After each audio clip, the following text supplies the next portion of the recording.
എന്ന ചിത്രത്തിൻ്റെ 4-ാം ദിവസത്തെ ബാംഗ്ലൂർ കളക്ഷൻ റിപ്പോർട്ടാണ് ഇന്നൊരു വീഡിയോ ഭാഗത്ത്.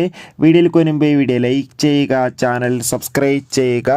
ഡിസംബർ മാസം ഇനിയും ധാരാളം ചിത്രങ്ങൾ OTT റിലീസ് ചെയ്യുന്നുണ്ട്. ചാനൽ ഭാഗം പരിശോധിച്ചാൽ നിങ്ങൾക്ക് കാണാൻ വേണ്ടി സാധിക്കുന്നതായിരിക്കും.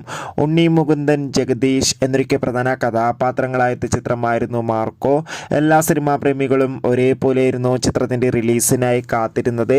ചിത്രത്തിന് അതിഗംഭീരമായ പോസിറ്റീവ് റെസ്പോൺസ് തന്നെയായിരുന്നു 4-ാം ദിവസവും പുറത്തുവന്നുകൊണ്ടിരിക്കുന്നത്. അതുകൊണ്ട് തന്നെ ഏവരുമേറെ ആകാംക്ഷയോടെയാണ് ചിത്രത്തിൻ്റെ കളക്ഷൻ റിപ്പോർട്ട് അറിയാൻ വേണ്ടി കാത്തിരിക്കുന്നത്. ഫൈനലി മാർക്കോ എന്ന ചിത്രത്തിൻ്റെ 4-ാം ദിവസത്തെ ബാംഗ്ലൂർ കളക്ഷൻ റിപ്പോർട്ടൊക്കെ പുറത്തുവന്നിരിക്കുകയാണ്. ചിത്രത്തിന് 4-ാം ദിവസം മാത്രം ബാംഗ്ലൂരിൽ നിന്ന് 60 ലക്ഷത്തിൻ്റെ അടുത്ത് വരെ കളക്ഷൻ നേടിയെടുക്കാൻ വേണ്ടി സാധിക്കുമെന്നാണ് ട്രാക്കിംഗ് റിപ്പോർട്ടുകൾ സൂചിപ്പിക്കുന്നത്. കാത്തിരിക്കാൻ നമുക്ക് മാർക്കോ എന്ന ചിത്രത്തിൻ്റെ കൂടുതൽ ബോക്സ് ഓഫീസ് കളക്ഷൻ റിപ്പോർട്ടിനായി.